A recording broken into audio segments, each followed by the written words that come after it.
Bom dia pessoal, tudo bem? Hoje esse vídeo vai falar um produto.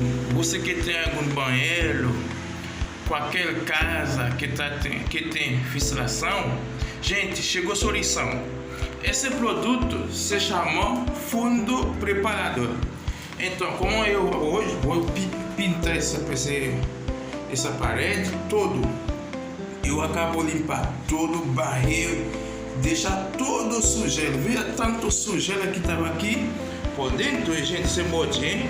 Ó, olha só, todo esse barril, empatula, todo isso tá lá para barril por dentro do banheiro, gente. Então, depois você termina de passar esse produto.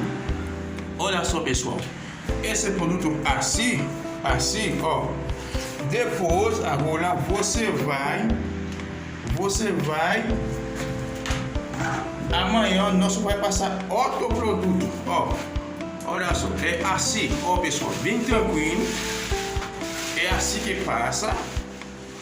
Então eu vou terminar esse banheiro assim, todo é assim. Amanhã eu vou passar outro produto chamado Veja Plástica. Vou mostrar outro banheiro, eu acabo de terminar agora. Olha só, esse banheiro pessoal, eu acabo de terminar agora. Vira como seca, olha só esse produto. Seca bem rápido, viu? Tudo, para que não entre água. Depois o pessoal pode cancelar, amiga. Não dá pessoal para entrar água mais. Então, se você gostou desse serviço, deixa um like. Se você não inscrever agora, inscreva pessoal. Vai ter muita coisa que vai ver esse serviço. Eu gosto de trabalhar como trabalhador. Valeu pessoal. Comment nous est? Je vous aime venir avec une petite vidéo ça pour vous, ou même capable de prendre travail, c'est avant bien, ok? Quand on va travailler là, c'est dans la douche. Nous avons produit, nous allons mettre, et produit ça dans le pays Brésil, il prépare le fond, c'est le premier mai, nous allons faire tout petit, ok? Nous allons montrer nous, pour dire, ça, c'est petit, qui prépare le fond, elle doit préparer le premier mai pour petit, ça c'est le ciment qui me gagne. Ça c'est ciment qui me gagne pour me travailler là, ok? Ça c'est balai.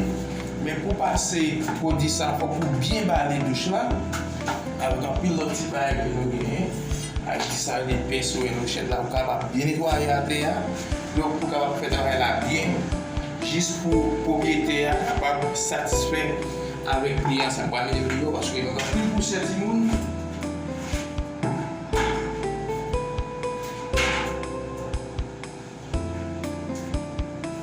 Un peu de poussière pour nous bien nettoyer la terre et pour nous capable mettre les produits. Les films passent premier mais peinti ça.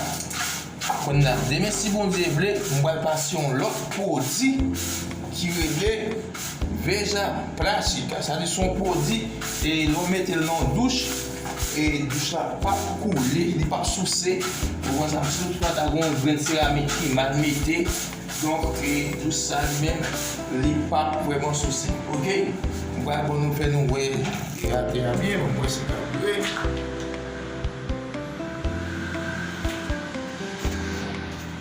Tout ça, c'est à terre. Et puis, ça, sont l'autre, nous faisons l'autre là, Timon. On l'autre, nous faisons là. Ok? Ça, c'est ça qui nous fait là. Comment paraît? Petit, il va la terre. Pour dire capable de vivre là-dedans, ok?